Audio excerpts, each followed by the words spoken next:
நன்றி நன்றி நன்றி. வாழ்த்துக்கள் வாழ்த்துக்கள். மாதா பிதா குரு ஆசிரியர் மாணவர்ங்கிற உறவு ஒரு புனிதமான உறவு. தாய் தந்தையர் உறவை விட, கணவன் மனைவியோட உறவை விட ஒரு புனிதமான ஒரு உறவு என்றால் ஆசிரியர் மாணவர் தான். எப்பொழுதும் ஒரு பேருந்தில் நீங்கள் பயணம் செய்துட்டு இருக்கீங்க. உங்க வீடு கட்டின ஒரு இன்ஜினியர் வரலாம், உங்களுக்கு உங்களுடைய வீட்டுக்கு உடம்பு சரியாதவங்களுக்கு மருத்துவமனை பார்த்த டாக்டர் வரலாம், அதே மாதிரி உங்களுக்கு பாதுகாப்பு கொடுத்த ஒரு செவிலியர் வரலாம், யார் வேணாலும் பயணம் செய்யலாம். ஆனால் அவர்களை பார்த்து எங்க வீடு கட்டின இவங்க தான் இன்ஜினியர், எங்களுக்கு ஹாஸ்பிட்டல் பார்த்த டாக்டர் இவங்க தான் அப்படின்னு நீங்கள் அறிமுகம் செய்வதை விட, நீங்கள் ஒரு ஆசிரியரை பார்க்கும் பொழுது ஒரு ஆனந்தம் வரும். பத்தியா, இவர்கிட்ட நான் படித்தேன், இவர் நான் பார்க்கவே கூடாது, ஓடி போய் ஒளிஞ்சிடணும் அப்படி நம்ம நினைக்க மாட்டோம். பரவாயில்ல, படிக்கிற காலத்துல நம்ம ஓடி ஒளிஞ்சோம், இன்னைக்கு நல்லபடியா இருக்கும். நம்மளுடைய ஆசிரியர்கிட்ட போயிட்டு நான் தான் உங்களுடைய மாணவி, நான் தான் உங்களுடைய ஸ்டூடெண்ட், நான் இந்த மாதிரி பதவியில இருக்கேன் அப்படின்னு ஒரு ஆசிரியரிடம் சொல்லும் பொழுது அந்த ஆசிரியர் அடைகின்ற சந்தோஷம் கண்டிப்பாக அளப்பரிய ஒன்று. ஏனால் நானும் ஒரு ஆசிரியர் என்பதனால் அந்த சந்தோஷத்தை அடைந்திருக்கின்றேன்.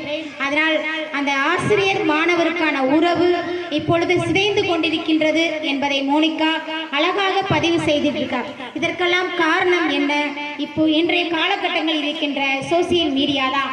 எல்லோர் கையிலும் எப்பொழுதுமே ஆரோக்கியம் இருக்கின்றதோ இல்லையோ ஆண்ட்ராய்டு போன் எப்பொழுதுமே இருக்கின்றது. ஆண்ட்ராய்டு போனில் அனைவரும் நல்ல மார்க்கத்தான விஷயங்களை பார்க்கின்றோமா? இல்லை, ஒரு வினாக்குறியாக இருக்கின்றது. குழந்தை சேட்டை பண்றாங்க, சேட்டையிலேருந்து விடுதலையாகட்டும்ங்கிறக்காண்டி போனை கொடுத்துட்டு நீங்க பாட்டுக்கு வேலையை பார்க்குறீங்க. அது எதிர்காலத்தில் ஒரு நல்ல ஒரு பிரதம மந்திரியாக இருக்கலாம், ஒரு முதலமைச்சராக இருக்கலாம், மாவட்ட ஆட்சியராக இருக்கலாம், நல்ல ஒரு விவசாயியாக இருக்கலாம். அவர்களை அனைவரையும் நீங்கள் இழந்து விட்டு இருப்பீர்கள். தாய்மார்களே, நீங்கள் உங்கள் குழந்தையிடம் போன் கொடுப்பது தவறல்ல, இன்றைய காலகட்டமாக இருக்கலாம். ஆனால் அவர்கள் போனில் என்ன பண்ணுகிறார்கள் என்பதை எனக்கு ஒன்றும் தெரியாது, காலகட்டத்தில் தான் இருக்கின்றோம். அதற்கு இல்லை இல்லை அப்படியெல்லாம் இல்லை, எனக்கு மனிதநேயம் வளருது என்றதை 5ஆம் வகுப்பு படிக்கின்ற படிப்பில் முதல் பரிசு பெறுகின்ற முத்து மனிஷா அவர்களை உங்கள் கரவொலியின் மத்தியில் அழைத்து மகிழ்கின்றேன்.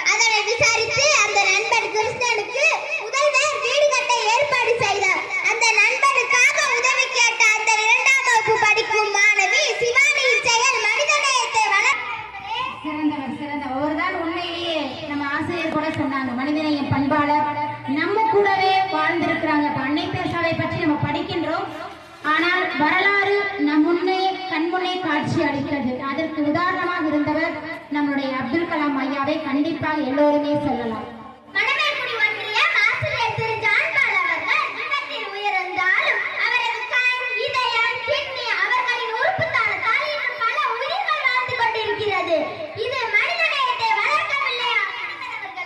வளர்க்குது வளர்க்குது.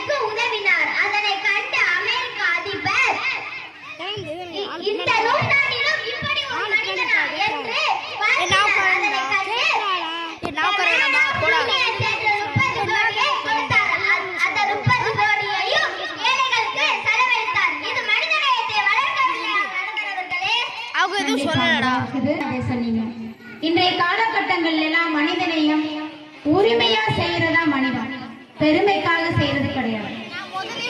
எல்லா மார்க்கமும் அழகா சொல்லும், ஒரு கையில் கொடுப்பது இன்னொரு கைக்கு தெரியக்கூடாது. உன்னுடைய உதவி என்பது அது பதவிக்காக செய்வது அல்ல, உதவி என்பது அவர்களுக்கு சேர வேண்டும். ஒருத்தர் உனக்கு பசிக்குது எனக்கு சாப்பாடு கொடுங்க அப்படின்னு கேட்கும் பொழுது நீங்க அந்த சாப்பாடை வாங்கி கொடுத்தீங்கன்னா நீங்கள் மசூதிக்கோ கோவிலுக்கோ சர்ச்சுக்கோ போகணுங்கிற அவசியம் கிடையாது. அழகா சொல்லுவார், ஏழையின் சிரிப்பில் இறைவனை காணலாம். ஒரு நேர வயிற்று பசி. நாமெல்லாம் நோன்பு காலம் முடிந்து இருக்கின்றோம். நோன்பு நமக்கு சொல்லுகின்ற